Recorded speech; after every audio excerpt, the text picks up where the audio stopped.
Hey everyone, it's Brian over at Ressio. I just wanted to walk through how to basically use Mason 2.0 to call out any red flags on a budget for a specific project.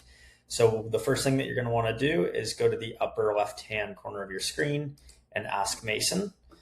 And what I'll show here is if you go at red flags in project financials, this is a pre-built workflow that has been built into Ressio that will actually pull any of the changes that have happened within this budget and give you a quick synopsis of what's going on at the project level so that you can make appropriate changes during this project to better help you and the team.